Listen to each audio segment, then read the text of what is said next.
नमस्कार मित्रांनो, आनंदी या मालिकेच्या आजच्या भागामध्ये अगदी मनपूर्वक मी तुमचं स्वागत करते। तेव्हा आजच्या या भागामध्ये मित्रांनो, आरतीचा फोन मात्र शिर्केंच्या मोबाईलवर आलेला आहे आणि शिर्केंसमोर आता मालक साहेब आणि शिल्पा उभ्या आहेत। तेव्हा आता शिर्के विचार करतात की आता ह्या वेळेस मात्र हिचा फोन कसा आला आणि तेवढ्यात मात्र शिर्के बाजूला होतात। मालक साहेब शिल्पाशी बोलत असतात। शिर्के लगेच बाजूला येऊन आता आरतीशी बोलतात। तेव्हा आता फोन उचलल्यानंतर आरती म्हणते, सॉरी मी तुम्हाला असा अचानक फोन करते। मालक साहेब जर तुमच्या आजूबाजूला जर असतील तर काही बोलू नका, फक्त ऐकून घ्या। तेव्हा आरती घडलेला सर्व प्रकार सांगते, कारण शिल्पाने मात्र आनंदीला तिच्या बाबांच्या घरी नेऊन घातलेलं असतं आणि जोपर्यंत ही मुलगी निंबाळकरांच्या त्या जामीन पत्रावर सही करत नाही तोपर्यंत तिला निंबाळकरांच्या घरामध्ये जागा नाही असं खणकावलेलं असतं। आता शिर्के मात्र वळून शिल्पाकडे पाहतात। शिल्पाचं लक्ष शिर्केवर जातं आणि आता मुद्दाम शिर्के आता हसण्याचं नाटक करतात आणि म्हणतात की ठीक आहे, बघतो मी काय करायचं आहे ते। आरती म्हणते की ठीक आहे मी फोन ठेवते। आरती फोन कट करते। तेव्हा मालक साहेब विचारतात की अहो शिर्के कोण होतं? शिर्के म्हणतो की कोणी नाही, फॅक्टरीमधून फोन होता, विशेष असं काही नाही। शिर्के आता मनात म्हणतं की याचा अर्थ शिल्पाताई खोटं बोलतात, म्हणजे आनंदी घरात नाही, आनंदीला परत आणण्यासाठी आता काहीतरी करावंच लागेल। तेव्हा मालक साहेब विचारतात की काय झालं, तुम्ही काहीतरी सांगत होतात। शिर्के म्हणतात की हो ते रिपोर्टर आहेत ना, ते येणार होते, आनंदी म्हणजे मालकीनबाई आणि तुमची इंटरव्ह्यू घेणार होतात आणि त्याचबरोबर तुमचे काहीतरी फोटो सुद्धा शूट करणार होते, तुमची एक सन्माननीय पत्नी म्हणून। आता हे सर्व ऐकल्यानंतर शिल्पाला तर मोठा धक्का बसतो। तेव्हा मालक साहेब विचारतात की हे सर्व कधी होणार आहे? शिर्के म्हणतात की आज संध्याकाळी। तेव्हा शिल्पा म्हणते की हो अगदी बरोबर आहे, कारण हा मान। तेव्हा शिल्पा म्हणते की हो ना बरोबर आहे, हा सगळा मान समिताचा आहे आणि पण आनंदी बरोबर फोटोशूट म्हणजे। मालक साहेब लगेच आता शिल्पाला शांत राहायला सांगतात, गावामध्ये सगळी चर्चा झालेली आहे। तर शिर्के म्हणतात की हो ना, आता किती टाळायचं म्हटलं तर टाळता नाही येणार। तेव्हा शिल्पा आता रागाने शिर्केकडे बघते। तेव्हा मात्र मालक साहेब आता समिताच्या फोटोजवळ येतात आणि म्हणतात की समिता, आज मात्र तू हे सर्व पाहायला हवी होतीस। आणि मालक साहेब आता शिल्पाला म्हणतात की ताई, अगं जरा आनंदीला उठून आणतेस का, कारण जरा महत्वाचं तिच्याशी बोलायचं आहे, कारण ती पहिल्यांदा इंटरव्ह्यू देते, कसं बोलायचं काय बोलायचं हे तिला सांगावं तर लागेल। तेव्हा शिल्पा शांत उभी असते तर मालक साहेब विचारतात की काय झालं, अगं तू बोलत का नाहीस, अशी शांत का उभी आहेस, आणि जा ना आनंदीला बोलून आण। आणि तेवढ्यात सुनीता बाहेर येते, तर त्या नौकर सुनीताला मालक साहेब आनंदीला बाहेर घेऊन येण्यासाठी सांगतात।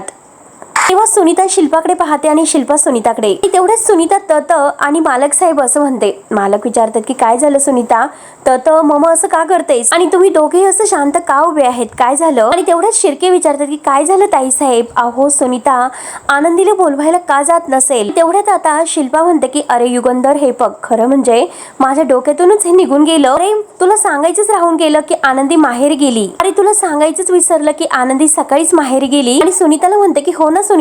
तेव्हा सुनीता म्हणते की हो ताई साहेब ती माहेरी गेली। मालक साहेब विचारतात की काय झालं, ती अशी अचानक कशी गेली? तर शिल्पा म्हणते की आबांची आठवण येते असं ती म्हणत होती, मग मीच तिला म्हटलं की जाऊ नये, जरीही मी तिला सांगितलं नसतं तरी सुद्धा ती गेलीच असती, मग त्यापेक्षा गेलेलीच बरी राहील। तेव्हा युगंधर म्हणजे मालक साहेब म्हणतात की ठीक आहे, मी स्वतः जातो, आनंदीला घरी घेऊन येतो। आणि युगंधर शिर्के म्हणतात, तेवढ्या शिर्केंच्या मोबाईलवर कॉल येतोय आणि तेवढ्यात कंपनीतून फोन आलेला आहे। मालक साहेब तो फोन स्पीकरवर टाकायला सांगतात आणि तेवढ्यात मात्र आता तो संपतचा कोणता म्हणजे त्या मशीनमध्ये अडकलेला आहे असं जेव्हा फोनवर सांगितलं जातं तेव्हा मात्र आता खूप मोठा धक्का मालकाला बसतो। अख्खी फॅक्टरी हादरून गेलेली आहे, लवकरात लवकर या, डॉक्टरांना फोन केले ते सुद्धा लवकर यायला तयार नाहीत, तुम्ही लवकरात लवकर इकडे या। आता शिल्पाचे तर मनाजोगतच होतं, कारण युगंधर आनंदीला आणायला निघलेला असतो आणि त्यात कंपनीतला हा फोन। आणि तेवढेच युगंधर मात्र ताईला म्हणजे शिल्पाला म्हणतो की तू आनंदीला घेऊन येशील का? त्यावरती शिल्पा म्हणते की हो ठीक आहे घेऊन येते, तू काळजी करू नकोस। आणि घाईने मात्र आता ते दोघं निघून जातात। त्यानंतर आबा मात्र आनंदीला इकडे आणि ह्या आरतीसाठी दोघींसाठी चहा घेऊन येतात। तर कसला विचार करतात, चहा घ्या वगैरे असं आबा तिला म्हणत असतात आणि आबा आनंदीला म्हणतात की फार तर विचार करू नको, एकदा मालक साहेबांना ही सगळी गोष्ट माहिती पडली एका मिनिटात सगळं काही दूर करून टाकतील। तेवढ्यात आनंदी विचारते की आबा अर्चना कुठे आहे, तिचा आवाजच ऐकला नाही, आतमध्ये नाही का? तेव्हा आबा म्हणतात की आतमध्ये आहे, पण गेली कुठे ती? मागाशी ती मला बाजारात जाताना भेटली की पिंट्याकडे जाते म्हणून. तेव्हा आरती डोक्याला हात लावते आणि म्हणते की आबा, अहो पिंट्या कुठे इकडे आहे, तो तर कामासाठी गावाबाहेर गेलेला आहे. तेव्हा मात्र आबांना आनंदीला फार टेन्शन येतं, नक्की ही पोरगी गेली कुठे. आणि आरती मात्र वैशुताईकडे जाऊन येते, तिकडे सुद्धा नसते. ती आबांनी येऊन सांगते की नाही, तिकडे सुद्धा नाही. तर अर्चना मात्र आता इकडे सायकलवरून येत असते. आरती आता वर्गातील मैत्रिणींना फोन करते आणि त्यांना विचारते की तिच्याबद्दल. आणि प्रीतीच्या आईला फोन करून विचारते की हॅलो, तुमच्याकडे आरची आलेली आहे का? तेव्हा तिकडे सुद्धा नाही म्हणून समजतं. तर आनंद म्हणते की ठीक आहे आबा, आम्ही जरा बाहेर बघून येतो. आबा म्हणतात की थांबा, मी सुद्धा तुमच्या सोबत येतो. त्यानंतर इकडे आरची मात्र सायकलवरून तेथे आता जे आजूबाजूची माणसं आहेत तर त्यांना विचारते की तुमच्याकडे फोन आहे का? पण कोणीही नाही म्हणतं. एका टपरीवाल्यांना विचारते की तुमच्याकडे फोन आहे का? तर ते टपरीवाले काका म्हणतात की आता स्विच ऑफ झालेला आहे. त्यानंतर आता समोर दोन आता बाई उभ्या असतात. तर आरची त्यांच्याजवळ येते आणि विचारते की काकू, ओ काकू, मी तुमच्याकडून मात्र आता हा फोन लावू का? द्या ना, एक खूप महत्त्वाचा फोन मला करायचा आहे. तेव्हा त्या काकू म्हणतात की ठीक आहे आणि तो आपला मोबाईल मात्र आरचीच्या हातात देतात. आरची थँक्यू बोलते आणि 1 मिनिट म्हणून, कारण आरचीला मात्र आता मालक साहेबापर्यंत हा सगळी काही बातमी पोहोचायची असते. आबा सांगणार नाही ते तिला माहिती असतं आणि म्हणून मात्र ती आता इकडे आबा म्हणजे मालकापर्यंत पोहोचवायला आलेली असते. आणि तिने ते ठरवलेलं असतं म्हणून ती तो फोन नंबर आता करते. आणि तिने तो फोन नंबर मात्र आरती दिदीच्या मोबाईलमधून चोरून घेतलेला होता. आणि ती म्हणते की बरं झालं, काल मात्र हा फोन नंबर मी घेऊन ठेवला आणि थँक्स देवा, आज मात्र हा नंबर माझ्या खूप कामी येईल. मालक साहेबांना फोन करत असते आणि तेवढ्यात मालक साहेब आता इकडे कंपनीत आलेले आहेत. आणि त्या संपतचा जो काही अपघात झालेला आहे, त्या मशीनमध्ये वगैरे हात वगैरे गेलेला आहे, तर सगळं काही खर्च कंपनीकडून दिला जाईल आणि लवकरात लवकर सगळी काही त्याच्यासाठी ही हॉस्पिटलची सोय व्हायला हवी. शिर्के म्हणतात की तुम्ही काही काळजी करू नका मालक साहेब, मी जातीने लक्ष घालून सगळं काही करून घेतो. आणि तेवढ्यात आता मालकांच्या मोबाईलवर फोन येतोय आणि तेवढ्यात मात्र मालक साहेब शिर्केंना म्हणतात की हा नंबर कोणाचा आहे माहिती आहे का? शिर्केंना दाखवतात. शिर्के म्हणतात की नाही हो मालक साहेब, नक्की कोणाचा आहे? अननोन नंबर आहे, कदाचित फॅक्टरीच्या कामासंदर्भात कोणी केला असेल, बघा ना बोलून. तेव्हा लगेच आता फोन उचलल्यानंतर आरची म्हणते की हॅलो जिजू, मी आरची बोलते आणि हे बघा, मला तुमच्याशी एक महत्त्वाच्या विषयावर बोलायचं आहे. युगंधर म्हणतो अगं मी एका महत्त्वाच्या कामात आहे, मी तुला नंतर कॉल करतो.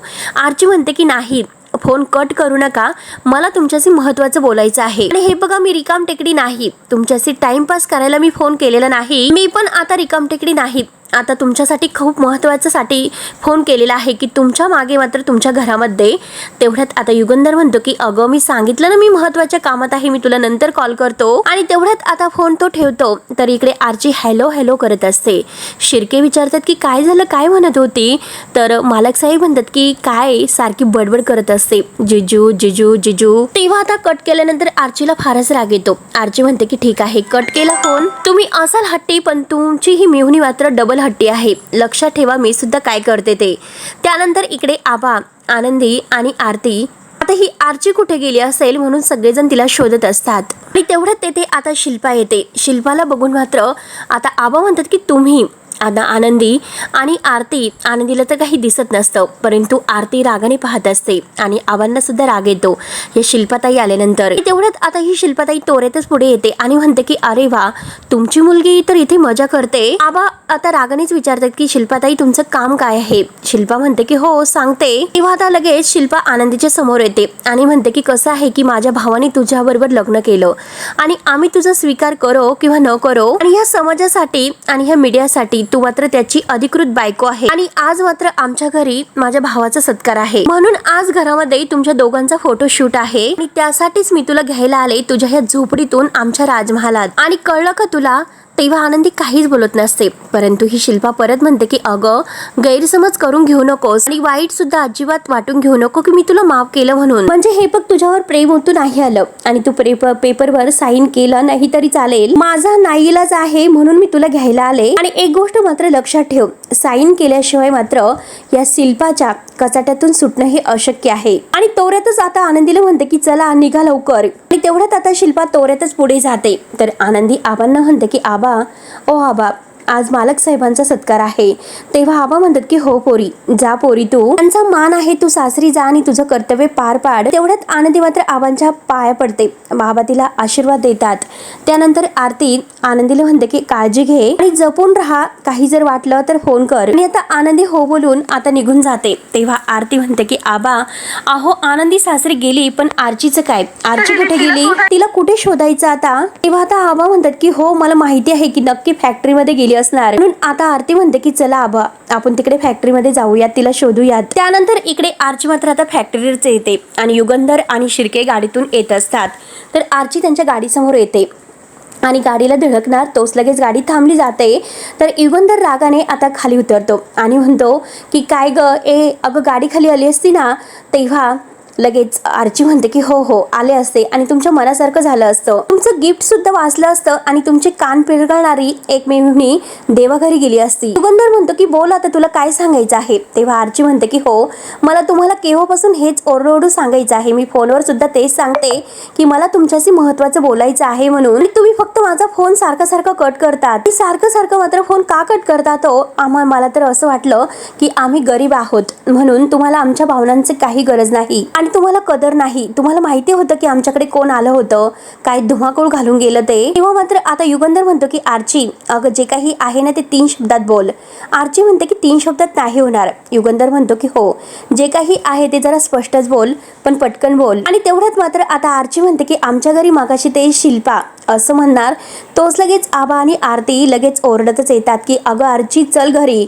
तेव्हा आरची मागे वळून बघते आणि तेवढ्यात आबा म्हणतात की काय ग मी तुला सांगितलं ना आगाऊपणा करू नकोस, आणि तिच्या पाठीत एक फटका ठेवून देतात. तेव्हा आरची म्हणते की अहो आबा कसला आगाऊपणा करते मी, आणि मी त्यांना तेच सांगायला आले होते. तर आरती लगेच आता आरचीवर ओरडते, आरची मी तुला सांगितलं होतं ना गप्प बस म्हणून, मग गप्प बस. तेव्हा मात्र आता आबा माफी मागतात. तर युगंधर म्हणजे मालक साहेब विचारतात की आनंदी घरी गेली का. तर आबा म्हणतात की हो हो शिल्पाताई आल्या होत्या आणि त्यांच्याबरोबर गेली. आबा मात्र आरचीच्या हाताला धरतात. आरती तिची सायकल घेते आणि आबा तिच्या हाताला धरून आता चल जास्त बडबड करू नकोस म्हणून तिला घेऊन जातात. त्यानंतर आता शिल्पा रागरागाने मात्र आनंदीला परत घरी घेऊन येते आणि तिची तळतळ सुरू असते की पुन्हा या पांढऱ्या पायाच्या आईला घरात घेऊन यावं लागलं. आज जर इंटरव्ह्यू नसता तर ह्या सटवीला मी घरातच आणलं नसतं. आणि तेवढ्यात शिल्पाच्या मोबाईलवर शिर्क्यांचा फोन येतो. तर रागाने फोन उचलते आणि बोला असं म्हणते.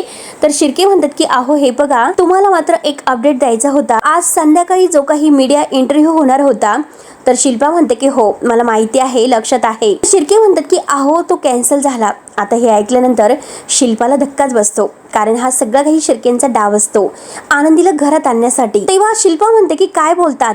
शिर्के म्हणतात की हो हो हो अहो आत्ताच ते चॅनलवाल्या माणसांचा फोन आला होता आणि हे बघा तुम्ही काही काळजी करू नका, मालक साहेबांना मी कळवितो, त्यांच्या कानावर घातलं पाहिजे म्हणून फोन केला होता.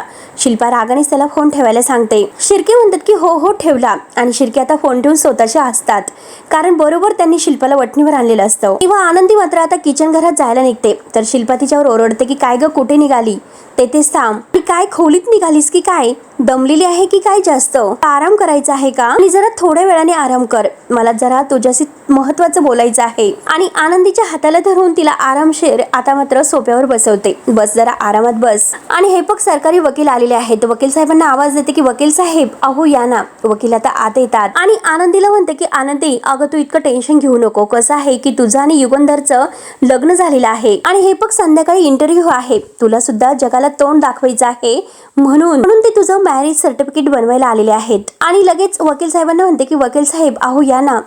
तर लगेच असं वकील म्हणतात की हो हो हे बघा मॅडम हे तुमचं मॅरेज सर्टिफिकेट साहेबांची सही झालेली आहे आणि आता फक्त तुम्ही सही करा. आणि आनंदीच्या हातामध्ये ते पेन देतात. आता शिल्पा लगेच उभी राहते. तेव्हा मात्र आता ही आनंदी मात्र ते सर्टिफिकेट हातात तेथे समोर ठेवते टेबलवर आणि जेथे ज्या ठिकाणी सही करायची आहे तेथे बरोबर ती पेन धरते.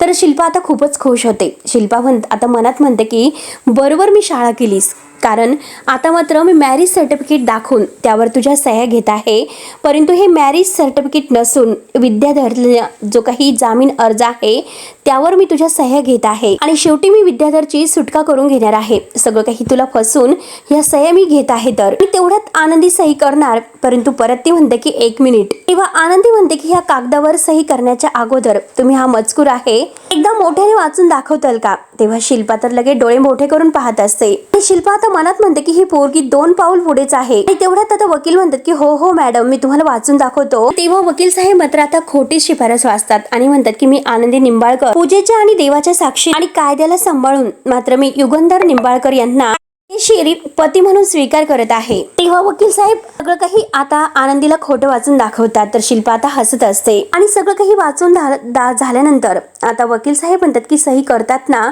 तर आनंदी म्हणते की ठीक आहे. मॅरेज सर्टिफिकेट वरील मजकूर वाचून म्हणजे ऐकून मला तर बरं वाटतं, म्हणजे हे खरं वाटतं. शिल्पा म्हणते की हो ना, मग लगेच सही कर, कारण संध्याकाळी पाहुणे येतात आणि त्या वकील साहेब लवकरात लवकर द्या आता तो. तेव्हा मात्र आता आनंदी परत तो पेपर सही करायला घेते. आता शिल्पा आणि वकिलांना असं वाटतं की सही करणार म्हणून ते खूपच खुश होतात, परंतु आनंदी थोडीशी चलाकच असते. आनंदी आता सही करायला घेते, परंतु परत आता थांबते आणि परत म्हणते की हे बघा वकील साहेब, आपल्या कायद्यानुसार मात्र एखादी अंध व्यक्ती जर लग्न करत असेल त्यांना मॅरेज सर्टिफिकेट हे ब्रेल लिपीमध्ये उपलब्ध करून देण्याची संधी आहे, अशी तरतूद आहे कायद्यामध्ये. त्यामुळे मला हे सर्टिफिकेट मात्र माझ्या स्वतःच्या हाताने वाचायचं आहे. आता हे ऐकून वकील साहेब आणि शिल्पा यांची बोलती बंद होते. त्यांना जर धक्काच बसतो की आनंदी खूप हुशार आहे आणि मला ब्रेल लिपीमधलं मॅरेज सर्टिफिकेट मिळेल का असं म्हणते. तेवढ्यात आता वकील साहेब म्हणतात की मॅडम हे बघा, तुम्ही 100% खरं बोलतात. आमच्याकडे अंध लोकांसाठी मात्र अशीच एक विशेष सोय उपलब्ध आहे आणि माझ्याकडे तसं ब्रेल लिपीमधलं सर्टिफिकेट आहे. ते सर्टिफिकेट मी तुम्हाला वाचायला देतोय आणि लगेच आता ते ब्रेल याच्या लिपीतील जे सर्टिफिकेट आहे ते तयारच असतं. तर लगेच वकील साहेब ते खालून काढतात त्या फाईलच्या खालून आणि वाचा, अगदी तुमच्या हाताने वाचा असं म्हणतात. तेव्हा मात्र आता आनंदी तिच्या भाषेमध्ये ते सर्टिफिकेट वाचते. आता सर्व काही वाचते तर शिल्पा आणि वकील साहेब पाहतच असतात. तर आनंदी ते सर्टिफिकेट वाचून झाल्यानंतर म्हणते की पेपर एकदम ओके आहे, तुम्ही मला पेन द्या, मी सही करते. आणि आता मात्र आनंदी त्या पेपरवर सही करते. तिला खोटं बोलून मात्र सही घेतली जाते. तर शिल्पा आणि वकील साहेब खूपच खुश होतात. तर आता शिल्पा खुश होत आपल्या मनात म्हणते आता शेवटी मी तुझी सही घेतली, मग आता ह्या घरामध्ये विद्याधरची एंट्री होणार आणि तू मात्र आता या घरातून कायमची निघून जाणार. तेव्हा आता शिल्पाला फारच आनंद झालेला असतो. शेवटी तिने आनंदीकडून सही घेतलेलीच असते. तर मित्रांनो, शेवटी हा भाग येथे संपतो. पुढील भागामध्ये आनंदी रूम मध्ये आलेली असते आणि युगंधर तिच्या पाठीमागून येतो. तेव्हा त्याच्या सावलीवरून मात्र तिला आता थोडंसं जाणवतो. तेव्हा आनंदीच्या लक्षात येतं की कोणीतरी आपल्या मागे आहे म्हणून. ती विचारते की कोण आहे तिकडे, कोण आहे, कोणी आहे का तिकडे? आणि त्याच वेळेस युगंधर तिच्या मागून आलेला असतो. तेव्हा आता ती जेव्हा वास घेते आणि म्हणते की तपकिरीचा वास म्हणजे, तर लगेच युगंधर खूपच हसतो आणि म्हणतो की आनंदी मी आलो. तेव्हा आनंदीला खूपच राग येतो. मात्र आता आनंदी अगदी जोरात वाचवा असं करते. तर लगेच आता हा युगंधर तिचं तोंड दाबतो. तोंड दाबून मात्र तिला आता अगदी धमकावतो, तिला शांत राहायला सांगतो. तिचं जोरात त्याने तोंड दाबलेलं असतं. तेव्हा आनंदी परत मात्र आपला जीव वाचवण्यासाठी लगेच त्याच्या पायावर जोरात पाय देते आणि आपली सुटका करून घेते.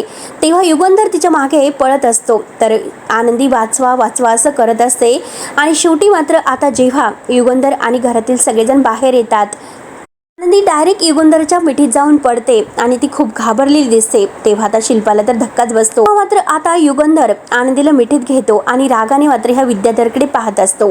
विद्याधर आता त्याच्याकडे बघून हसत असतो आणि शेवटी घरातील सगळेजण बाहेर आलेले आहेत आणि युगंधरने तिला मिठीत घेऊन तिच्या डोक्यावरून तो हात फिरवत आहे आणि रागाने ह्या विद्याधरकडे बघत आहे आणि विद्याधर मात्र ह्या युगंधरकडे बघत आहे.